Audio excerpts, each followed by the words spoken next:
How's it going, everyone? Nick here with HN Entertainment's review for Bumblebee, the highly anticipated revival of the Transformers film franchise. Now, for many of you out there, you've probably seen one or two Transformer movies ever since the first one was released in 2007, but the franchise has had very big hits and misses, where the first film actually won over audiences and is still regarded as a pretty decent movie overall. Subsequent sequels just took things in a completely wrong direction, in which people actually turned off the franchise entirely. So much that the audience had abandoned the Transformers franchise that the last film, Transformers The Last Knight, even failed to make its projected money back. So Paramount definitely needed to inject some new life into the franchise, and that's where Travis Knight enters the picture. They decided to go with Bumblebee, the first in what appears to be a series of solo films focusing on the popular Transformers characters. And Bumblebee is a fan favorite character. He's also a character that's pretty grounded in terms of the Transformers cast, so that makes the film pretty grounded as well, and, small in scale,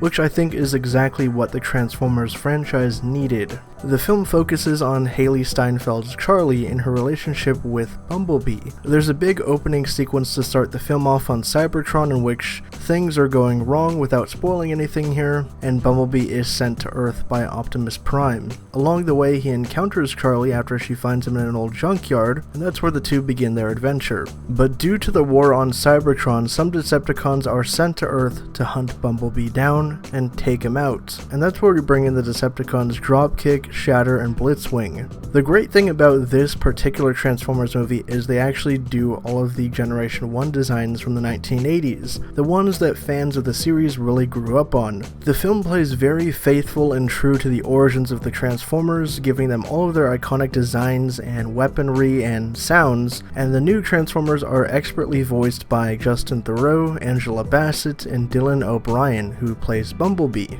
Like I mentioned earlier, the small-scale aspect of the film plays in its favor quite well, because it's really about a coming-of-age story with Charlie, who just turned 18, learning what it means to be an adult, with having to deal with a job, a young brother, bullies in her social circle, and the responsibility of having a giant robot. The film also has a really good human supporting cast in John Cena, Jorge Lendeborg Jr., John Ortiz, and Pamela Adlon. We really get the sense of the early days of the Transformers on Earth, and the beginnings of Sector 7, as they are untrustworthy of Transformers and Decepticons alike. Overall, I really had a great time with the film. It's filled with humor, heart, and great action set pieces. Travis Knight does a great job in his first live-action feature film. I really can't wait to see him do more in the space. If you're unfamiliar with Travis Knight's previous work, check out Kubo and the Two Strings, Coraline, and The Box Trolls, as his work is widely at Leica Studios. Overall, I'm going to give Bumblebee an 8.5 out of 10. Highly recommend you guys go check it out. It is definitely worth a theater experience for that opening sequence on Cybertron.